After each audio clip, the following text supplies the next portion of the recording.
No one could tame the white horse until a blind little girl changed everything. Margaret Wilson rubbed her nervous hands on her apron as she watched the most experienced trainers in the region leave the stable in defeat. For 3 months, ever since the white horse had arrived at her ranch, no professional had even managed to place a saddle on the animal without it thrashing as if its life depended on it. That was when her 6-year-old granddaughter, Emily, tugged at the hem of her dress and asked if she could meet the horses. The little girl had lost her sight 2 years earlier, but her hearing had become so sharp that she could identify each animal by the sound of their hooves on the ground. "Grandma, there's a horse over there that's very sad," Emily said, pointing exactly toward the stable where the white horse was isolated. "How do you know that, sweetheart?" Margaret asked, surprised. "He breathes differently from the others. It sounds like he's scared." Margaret felt a tightness in her chest. Over the past few months, she had spent a fortune trying to tame that animal. Veterinarians, trainers, even a specialist from New York City. All had failed. The bank was already calling in the loan she had taken to keep the ranch running, and that horse was her last hope of attracting important clients. "Emily, you can't go near that horse. He's very wild," Margaret said, holding her granddaughter's small, delicate hand. "But Grandma, he's not wild. He's scared, just like I was in the hospital when the doctors talked loudly." The child's words struck something deep in Margaret's heart. Emily had spent months hospitalized when she lost her sight, and Margaret remembered perfectly how her granddaughter trembled whenever she heard unfamiliar voices. "Dr. Robert, what do you think?" Margaret asked the veterinarian who had arrived for yet another failed attempt. Robert Johnson had over 40 years of experience with horses. He was a short man with graying hair and hands calloused from work. He shook his head, packing his equipment into his bag. "Mrs. Wilson, this animal has very deep trauma. From the signs I see, he was mistreated for years. Maybe you should consider—" "Consider what?" Margaret interrupted, though she knew exactly what he was about to suggest. "Sometimes it's more humane to let an animal go than to watch him suffer like this." Emily let go of her grandmother's hand and took a few steps toward the stable. Her bare feet made a soft sound on the packed dirt, and she moved her white cane carefully but without hesitation. "Emily, come back here!" Margaret shouted, running after her granddaughter. But the little girl had already stopped right in front of the white horse's stable. The animal, which moments earlier had been agitated by the veterinarian's presence, was now completely still. His ears were pricked forward in attention, not alarm. "Hi, beautiful horse," Emily said softly, stretching her small hand toward the bars. "You don't have to be afraid of me. I can't see either, just like you must feel alone." Dear listener, if you're enjoying the story, take a moment to like and especially subscribe to the channel. It helps us a lot as we're just starting out. Now continuing, the horse took a step forward and brought his muzzle close to the bars, almost touching Emily's hand. Margaret and Dr. Robert stood frozen, witnessing a scene neither of them had thought possible. "Grandma," Emily whispered, "he wants me to touch him." "No, Emily." Margaret started forward, but Robert held her back by the arm. "Wait, let's see what happens." Emily slowly slipped her hand between the bars and touched the animal's muzzle. The horse didn't move.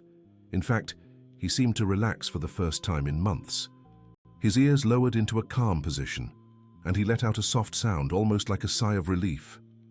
"He's showing me he has a mark on his forehead," Emily said, gently moving her hand over the animal's head. "And there are old scars on his legs." Robert Johnson approached slowly, carefully observing the horse's behavior. The animal remained calm, as if Emily's presence soothed him in some inexplicable way. "That's impossible," murmured the vet. "This horse hasn't let anyone touch him for months." "Emily has always had a special way with animals," said Margaret, still nervous but beginning to feel moved by the scene. When she could still see, she could calm any frightened animal. For the next 20 minutes, Emily spoke softly to the horse, keeping one hand in contact with him the whole time. The animal seemed hypnotized by the child's gentle voice and gradually relaxed completely. "Dr. Robert," Margaret said, "do you think she could visit him every day?" "Mrs. Wilson, that could be dangerous. No matter how calm the horse is now, he's still a traumatized animal." "But look at him," Margaret insisted. "I've never seen this horse so peaceful." Emily slowly stepped back from the bars, and immediately the horse showed signs of restlessness. He took a few steps back and forth as if searching for the girl. "He doesn't want me to leave," Emily said, listening to the movement. "Can I come back tomorrow, Grandma?" Margaret looked at Robert, who was still watching the scene in astonishment.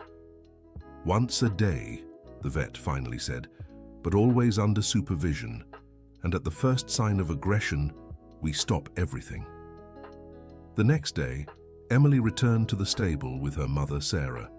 Sarah was a 35-year-old nurse at a clinic in the city and had adjusted her work schedule to care for her daughter after she lost her sight. "Mum, I'm sure he recognizes my footsteps," Emily said as they walked toward the stable. "How can you be so sure, sweetheart? Listen, he's already whinnying softly." Sarah stopped and listened. Sure enough, a quiet sound came from the stable, as if the horse were trying to communicate. "It's true," Sarah murmured, impressed. When they reached the stable, the horse was already pressed against the bars as if waiting for Emily. The girl approached and immediately placed her hand on his muzzle. "Good morning, Mist," she said. "Mist?" Sarah asked. "That's his name. He told me yesterday." Sarah smiled. Emily had always had a vivid imagination, and since losing her sight, that trait had only grown stronger. "What else did he tell you?" "That he had another owner before. Someone who loved him very much but had to leave. That's why he's so sad." Sarah felt a pang in her chest. Even if it was just a child's imagination, there was something deeply touching about how Emily connected with that animal. Over the next week, Emily visited Mist every day. With each meeting, the horse seemed more confident and at ease. Margaret watched from a distance, still apprehensive, but beginning to see a possibility that hadn't existed before. At the end of the week, a large pickup truck parked in front of the stable. A tall man in leather boots and a hat stepped out, followed by two assistants. Margaret immediately recognized Richard Coleman, owner of the largest stable in the area and her main competitor. "Mrs. Wilson," Richard said, tipping his hat, "I heard you've been having trouble taming an animal." "Good afternoon, Mr. Coleman. I didn't realize news traveled so fast." "In our line of work, everything travels fast," he said with a smile that didn't reach his eyes. "Especially failures." Margaret felt her blood boil but kept her composure. "What do you want?" "I'm willing to make an offer. I'll buy that troublesome horse of yours for the price you paid, and I'll even offer jobs to your employees at my stable. And in return, you shut this place down and stop undercutting me with low prices." Margaret knew Richard had always coveted her property. Her stable was in a prime location near the city, while his was in a more remote area. "I'm not interested in selling," Margaret said firmly. "Mrs. Wilson, be reasonable. You're in debt, you have an animal no one can tame, and your clients are leaving. It's only a matter of time before you go under." "Thank you for the visit, Mr. Coleman, but my answer is no." Richard put his hat back on and smiled. "Fine, but when you change your mind, and you will, my offer still stands." After Richard left, Margaret sat on the wooden bench near the stable, feeling the weight of all her troubles on her shoulders. She had built that stable with her husband Peter, who had passed 5 years earlier. It was all she had left of him besides the memories. "Grandma, why are you crying?" Emily appeared out of nowhere, guided by the sound of sobs. "I'm not crying, sweetheart. It's just dust in my eyes." Emily sat beside her grandmother and took her hand. "Miss told me you're worried about something." "What else does that horse talk to you about?" Margaret asked, trying to smile through her tears. "He said you and him are alike." "How so?" "You both lost someone very important and are afraid to trust again." Emily's words struck Margaret like lightning. The girl was only 6, but sometimes she spoke with the wisdom of someone much older. "Emily, you know Mist is just a horse, right? He can't really talk to you." "I know, Grandma, but he makes me feel like I'm not alone, and I think you make him feel the same way." At that moment, Margaret made a decision. No matter what Richard or anyone else said, she wouldn't give up the stable, and she wouldn't give up Mist. The following Monday, Emily arrived at the stable earlier than usual. Her mother, Sarah, had managed to switch shifts and could stay longer. "Mom, Mist is acting different today, Emily said as they approached the stable. Different how? More restless, like he's waiting for something. When they reached the stable, they found Robert taking notes on a clipboard. The vet seemed agitated.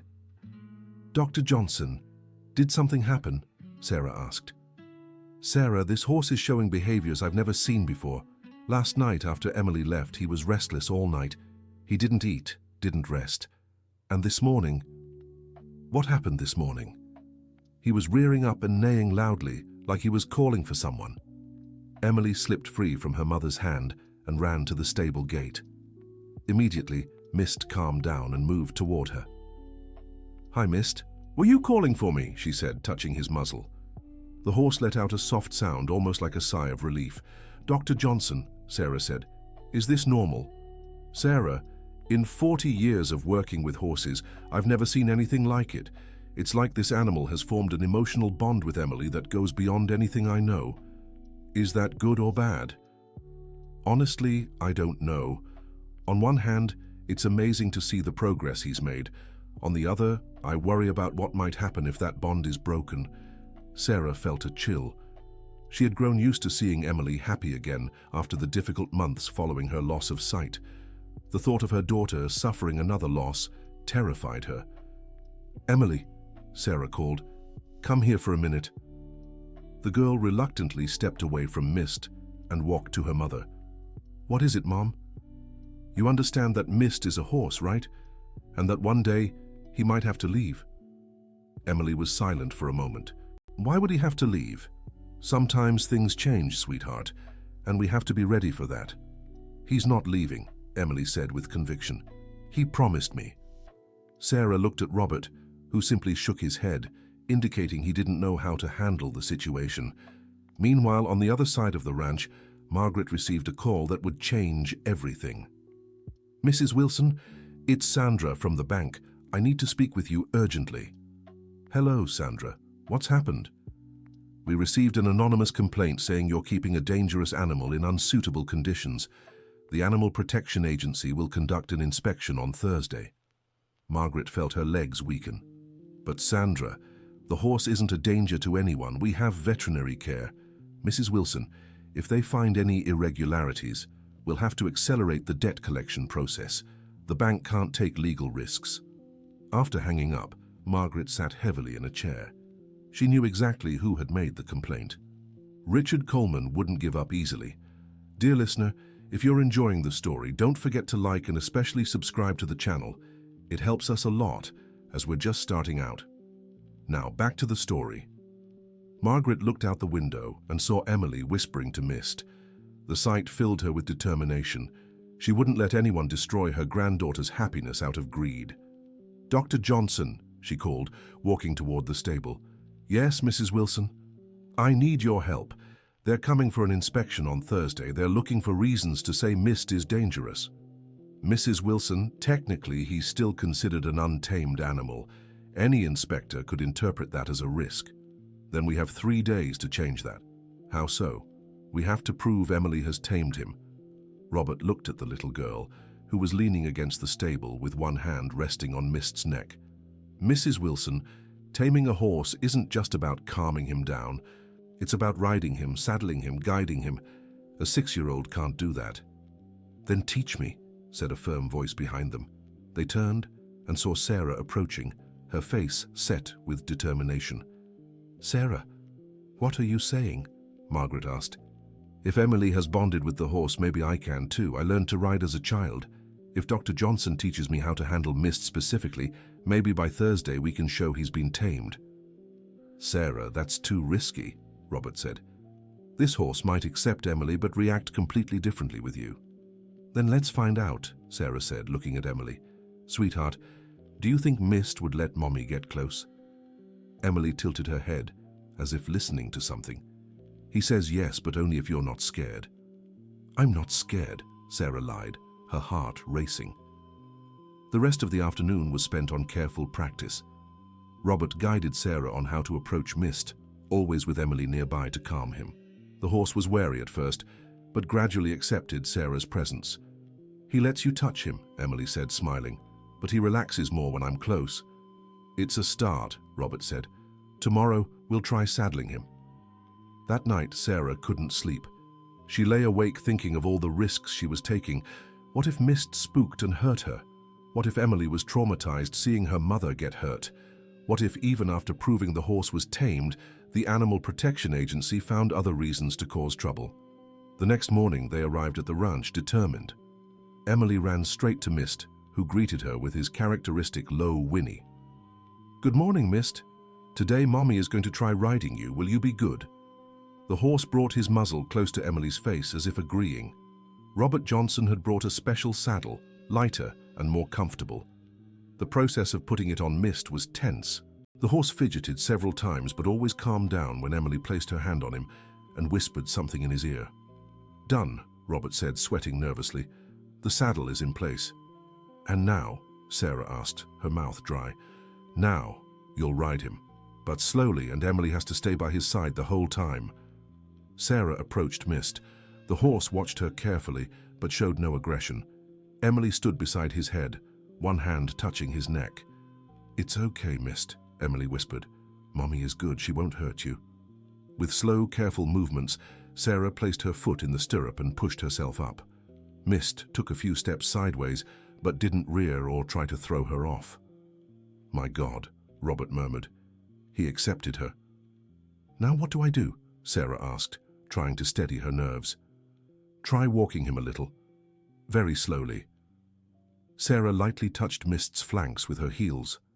The horse hesitated for a moment, but then began walking slowly around the arena. "He's walking," Emily shouted, running alongside them. "Mommy, he's walking with you." For 15 minutes, Sarah managed to guide Mist around the arena. The horse obeyed basic commands, stopping when she pulled the reins and turning in the direction she indicated.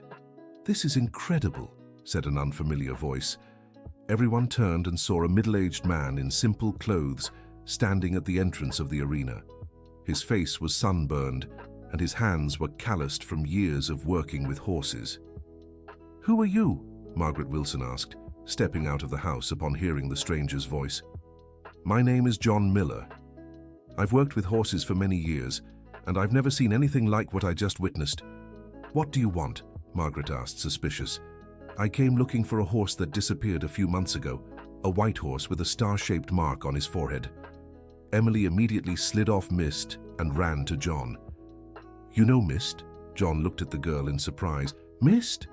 That's the name you gave him?" "He told me that was his name." John knelt to Emily's height. "Child, how did you know that? Mist was indeed his name. I gave it to him a long time ago." The world seemed to stop. Margaret, Sarah, Robert and Emily fell silent, processing the information. "Are you Mist's former owner?" Margaret asked. "I was, until 3 months ago when he was stolen from my farm." "Stolen?" Sarah quickly dismounted. "Yes. I had Mist for 10 years, raised him from a foal. But a man came to my farm saying he'd buy him for a good price. When I refused, Mist was gone the next week. The fence was cut, and he had disappeared."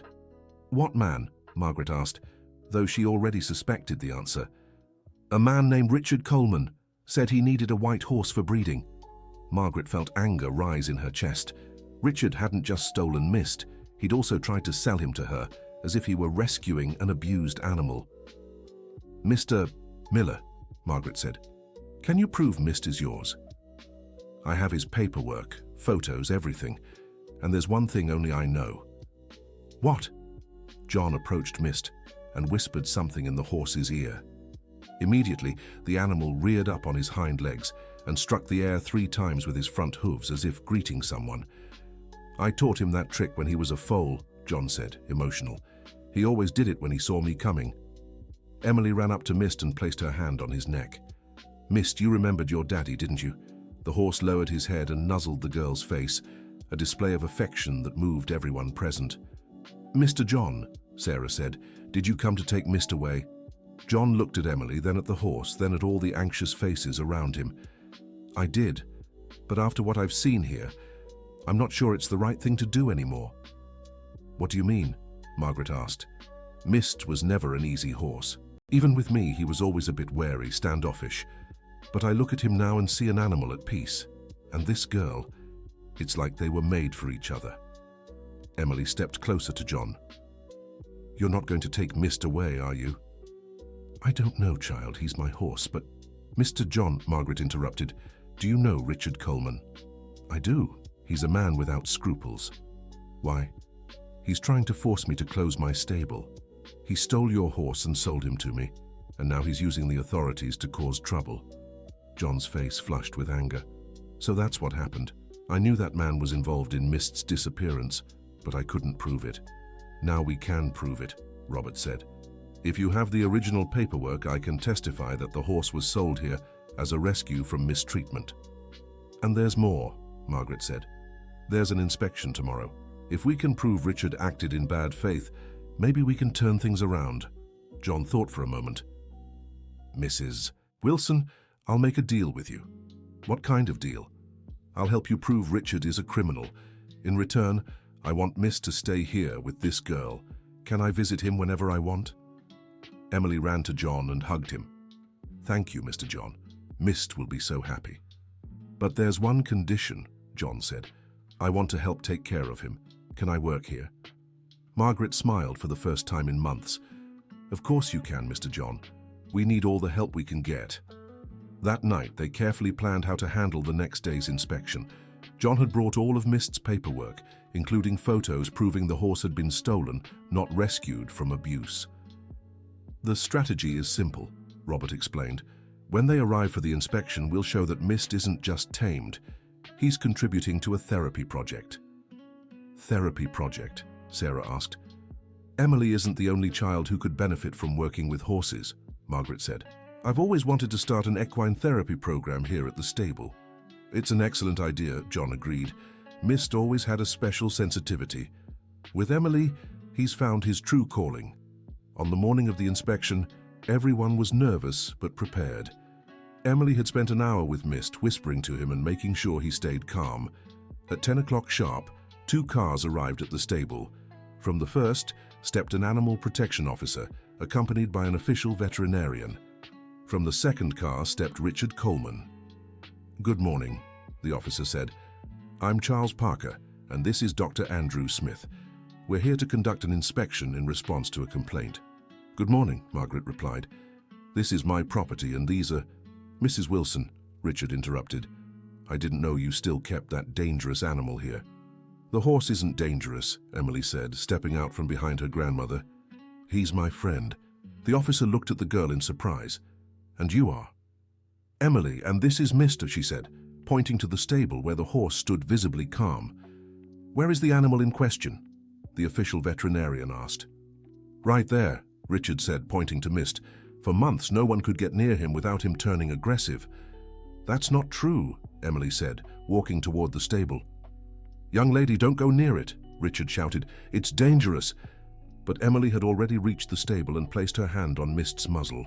The horse welcomed her with complete calm. As you can see, Margaret said, the horse poses no danger at all. The inspector and the veterinarian approached to get a better look. Mist remained calm, even with strangers present. This is remarkable, Dr. Andrew murmured. Based on the complaint we received, we expected to find an aggressive and uncontrollable animal. The complaint was wrong, John said, stepping closer to the group. And I can prove it. Richard paled when he saw John. Who is this man? The inspector asked. My name is John Miller, and this horse was stolen from me 3 months ago by this man, he said, pointing at Richard. That's a lie, Richard yelled. I bought this horse legally. Then show the purchase documentation, John challenged. Richard began visibly sweating. The paperwork is in my office.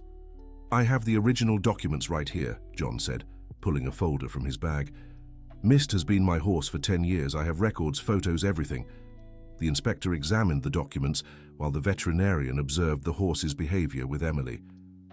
These documents appear legitimate, the inspector said. Mr. Richard, can you explain how you acquired this animal? Richard was visibly nervous. I rescued him from an abusive situation. Where? The veterinarian asked. We have no record of any rescue involving this animal. It was a private rescue. Mr. Richard, the inspector said sternly, filing false reports is a crime. And from what I see here, there's strong evidence you were involved in the theft of this animal." "But he was being mistreated," Richard insisted desperately. "By me?" John asked, outraged. "Mist was treated like a son at my ranch." Emily approached the group, still keeping one hand on Mist. "Mist told me he missed his John very much. He was never mistreated. He was just sad because he was separated from the one he loved." The official veterinarian stepped closer to Emily.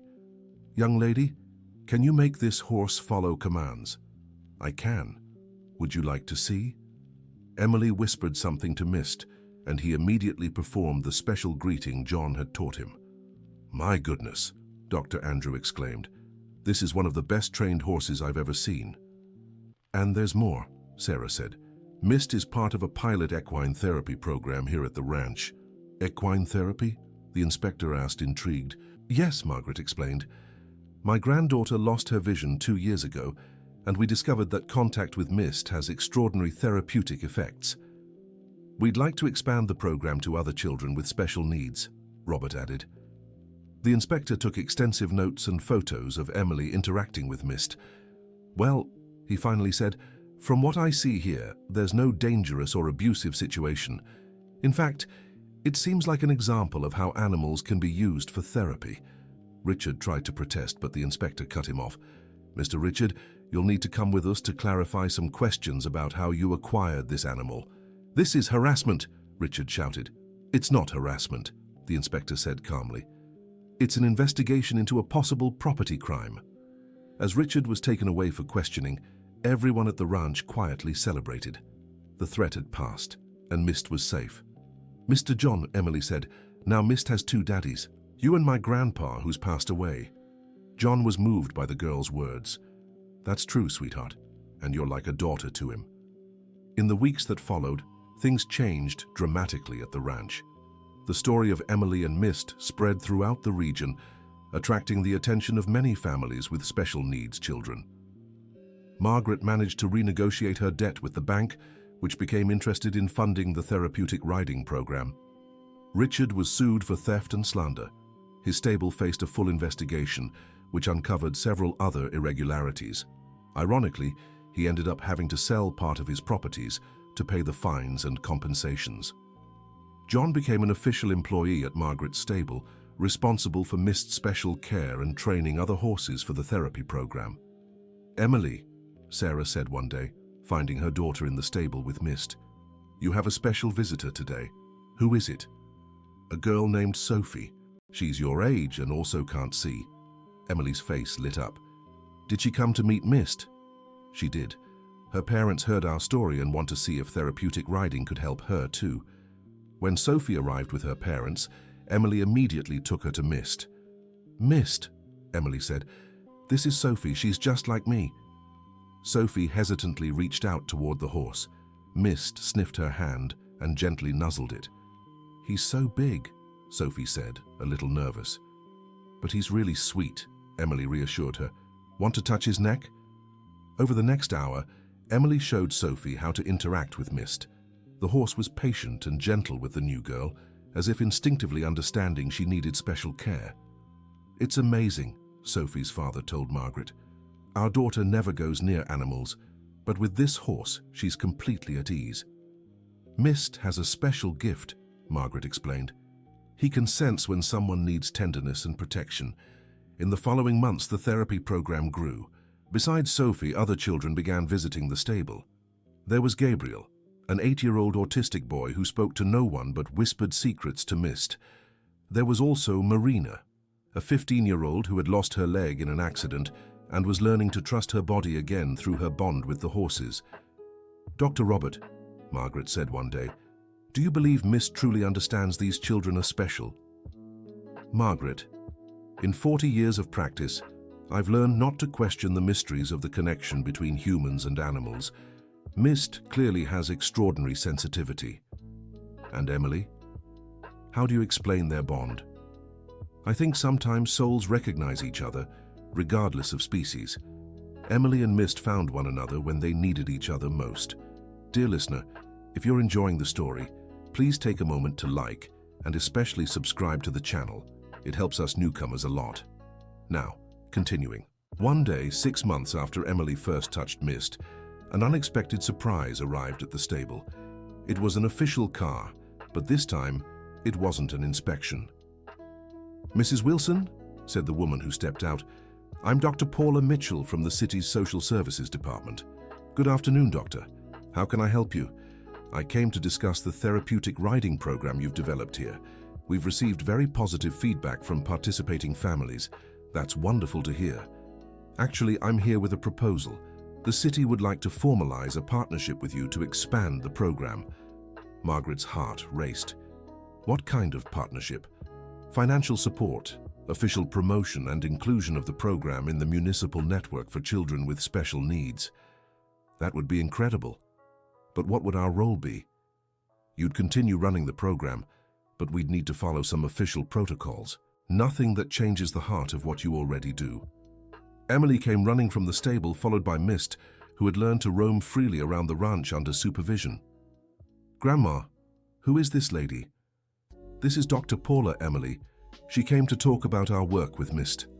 Emily approached the doctor. "Do you want to meet Mist too?" "Actually, I've heard a lot about him. They say he's a very special horse." "He is. He helps kids who have struggles, just like I did when I lost my sight." Dr. Paula watched the natural interaction between Emily and Mist, visibly impressed. "Emily, can you show me how the therapy with Mist works?" "Of course. Come on, I'll introduce you to him." Over the next hour, Emily demonstrated how she guided other children in interacting with Mist. She showed how the horse responded differently to each child, adapting his behavior to their specific needs. "It's truly extraordinary," Dr. Paula remarked. "I've never seen an animal with this kind of emotional intuition." "Mist understands broken hearts," Emily said simply, "because his heart was broken too." The words deeply moved Dr. Paula, who had lost a daughter years before. "Emily, you're right. Sometimes those who've suffered are the best at helping others who are suffering." Just then, John appeared leading a brown mare. "Mrs. Margaret, Luna is ready to start her therapy training." "Luna?" Dr. Paula asked. "She's our second horse for the program," Margaret explained. "John is training more horses so we can help more children." "How many children do you currently work with?" 15 regularly, but we have a waiting list of 30 more families." Dr. Paula took several notes. "With the city's support, you could serve at least 50 children a month." Emily clapped her hands excitedly. "Mist will be so happy. He loves meeting new kids." 2 weeks later, the partnership was official. Margaret's ranch became the region's first official equine therapy center. The story made headlines in the local press, even attracting attention from universities interested in studying the program. "Mom," Emily said one day, "I think I need to tell you something important." "What is it, sweetheart?" "When I said Mist talks to me, I wasn't lying, but it's not the way people imagine." Sarah stopped brushing her daughter's hair. "What do you mean?" "Mist doesn't speak with words. He speaks with feelings. When I touch him, I can feel what he's feeling, and I think he can feel what I'm feeling too." "And the other kids? Do they feel it too?" "Some do. Gabriel can. Sophie too. Marina is still learning." Sarah thought about her daughter's words. Over the past few months, she'd noticed extraordinary changes in all the children in the program. It wasn't just physical improvement. There were deep emotional transformations. "Emily, do you think this is something special you all have, or could anyone feel it?" "I think everyone can, but most adults have forgotten how. When we're kids, it's easier. And when we're different, like not being able to see or having trouble speaking, other senses get stronger." Emily's wisdom always amazed Sarah. At just 6 years old, the girl had developed an understanding of emotions and human connections that took many adults decades to achieve. "You know you're helping so many families, right?" "It's not me helping, it's Mist. I just make the introduction." At that moment, they heard excited voices coming from the arena. They went to see what was happening and found a heartwarming scene. Gabriel, the nonverbal autistic boy, was sitting on Luna, quietly humming a song. "Oh my God," Gabriel's mother whispered, tears in her eyes. "It's been 2 years since I've heard my son's voice." John was carefully leading Luna around the arena, while Gabriel swayed gently in the saddle, completely relaxed. "John," Margaret called softly, "how did you manage this progress?" "It wasn't me," John replied. "It was Emily who said Gabriel needed a younger horse, with energy similar to his. Luna is 3 years old, almost the same age Gabriel was when he stopped speaking." Emily approached Luna and gently touched the mare's neck. "Luna is happy," she said. "She told me Gabriel has a very sweet heart. It was just hidden behind fear." Gabriel's mother walked over to her son, who dismounted and, for the first time in years, looked directly into her eyes. "Mom," he whispered, "Luna told me you missed my voice." The woman broke into tears, hugging her son. Everyone present was moved by the scene.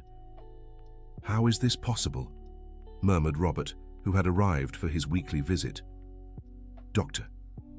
"Johnson," Emily said, "have you noticed that all the horses here have something in common with the children they help?" "What do you mean?" "Mist has a small cataract, just like me since I can't see well. Luna was separated from her mother too young, just like Gabriel was separated from words. And then there's Thunder, who arrived last week." "What about Thunder?" "He limps on his left leg, just like Marina, who lost her leg. Mr. John said he'll be perfect to help her." Robert looked around, observing the horses and children, and had a revelation. "Emily is right," he told Margaret. "Unconsciously, you're selecting horses that have experiences similar to the children's. It's as if you're pairing souls that understand each other. Do you think this is a coincidence?" "I think you've developed an extraordinary intuition. Or maybe Emily is truly special in how she reads both the children and the horses."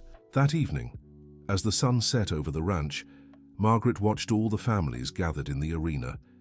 Children and horses played together, supervised by emotional parents and dedicated staff. She thought about how her life had completely changed over the past year.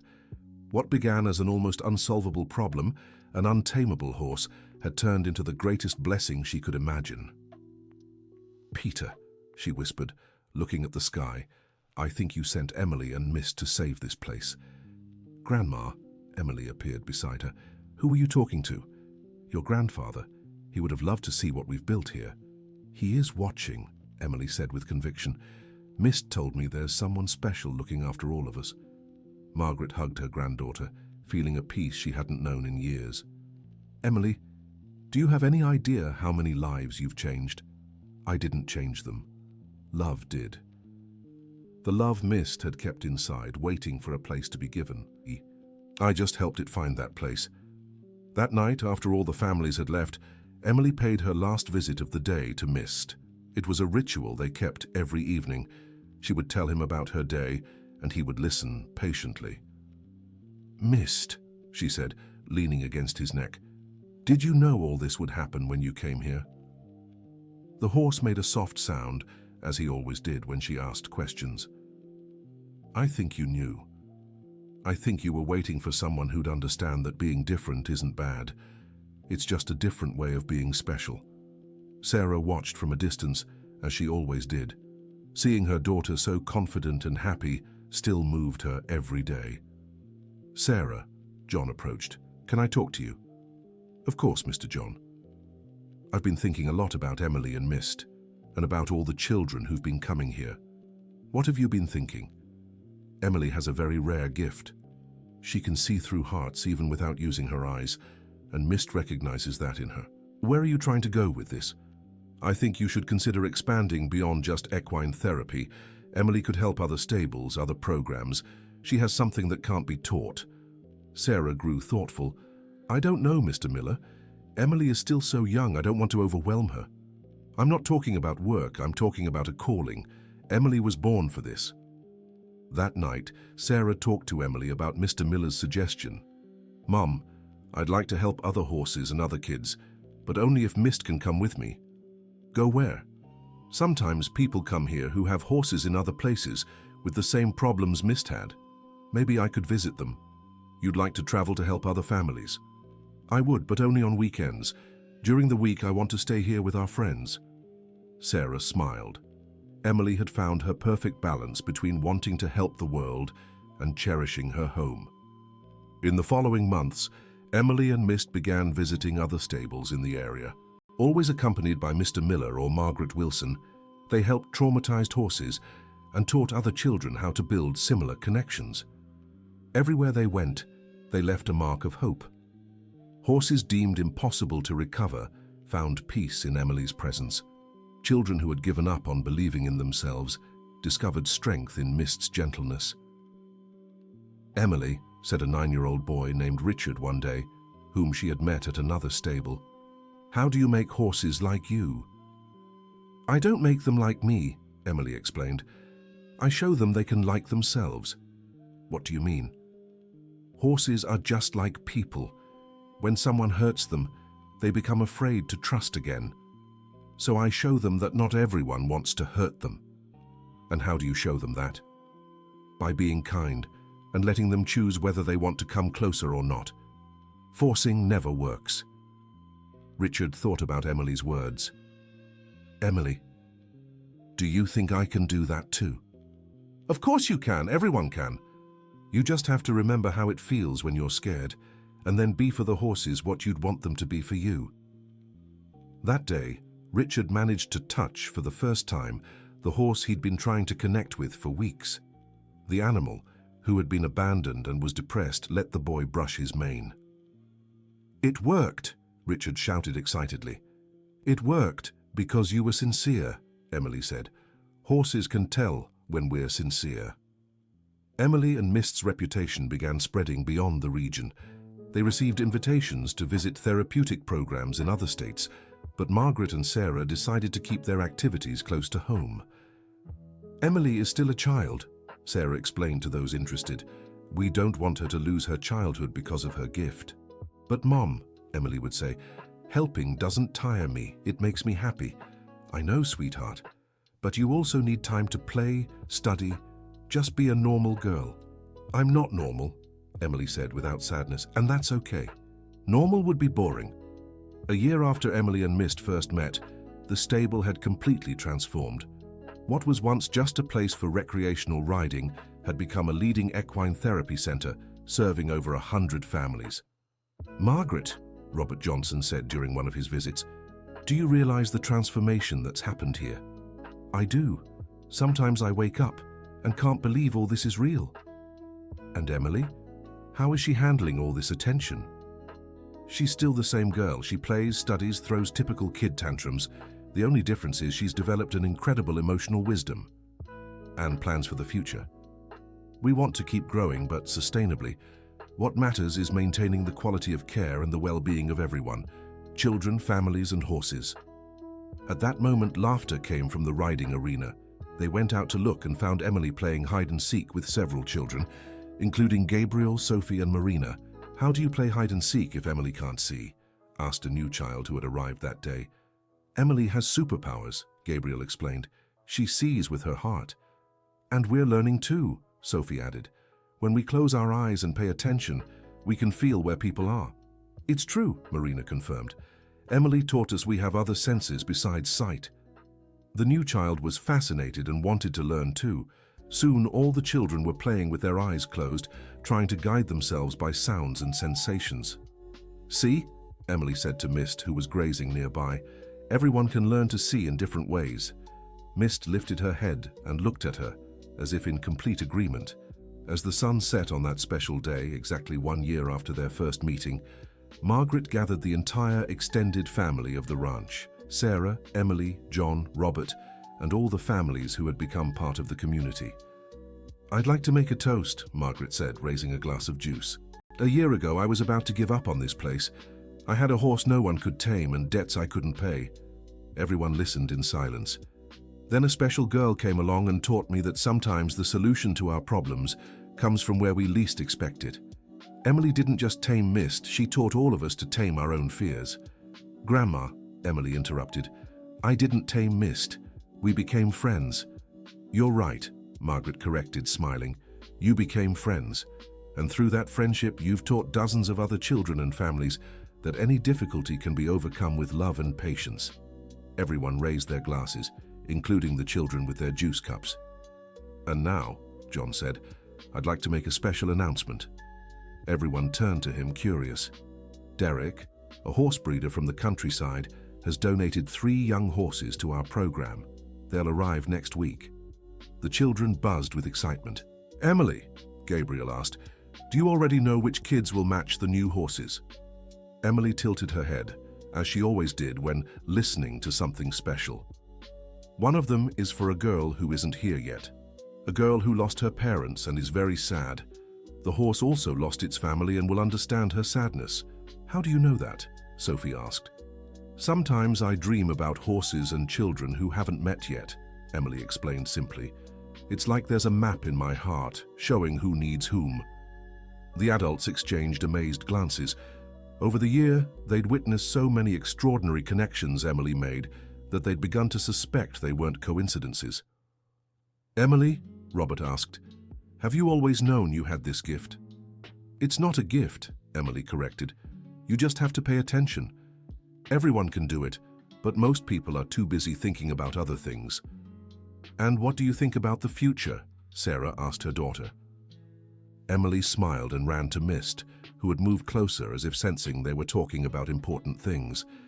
"Mist and I will keep helping children and horses find each other, and when I grow up, I'll open a school to teach others how to do the same." "A school?" Margaret asked, intrigued. "A school where different children learn that being different is good, and where hurt horses learn to trust again, and where grown-ups remember how to feel with their hearts." John was moved by Emily's words. "You know, sweetheart, you're already doing that here." "I am. But I imagine an even bigger place, where people from all over the world can come to learn about true friendship." "And Mist. What does he think of this idea?" Sophie asked playfully. Emily rested her forehead against Mist's head for a moment. "He said he'll go anywhere with me, as long as it's to spread love and hope." At that moment, as if to confirm Emily's words, Mist did his special greeting. He reared up and pawed the air 3 times. All the children clapped and laughed, and the sound of joy echoed throughout the ranch. "You know," Margaret said to Sarah, "sometimes I think Emily and Mist came into our lives not just to save this place, but to teach us something much greater." "What?" "That miracles aren't supernatural events. They're heart connections that happen when we're open to receiving them."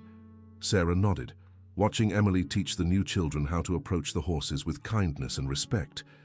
"You're right. Emily taught me that losing her sight wasn't the end of her world. It was the beginning of a whole new way of seeing." That night, after all the families had left, Emily had her usual bedtime talk with Mist. "Mist," she said, hugging his neck, "thank you for waiting so long for me to come." The horse let out his familiar low sound as if saying, "You're welcome. Tomorrow we'll meet more children who need our help. Are you ready?" Mist nodded his head, and Emily laughed.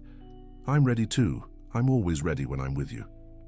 And there, under the stars of a clear night in the countryside of the United States, a 7-year-old girl and a white horse secretly planned all the lives they would still touch, all the hearts they would still heal, and all the simple miracles they would still create together.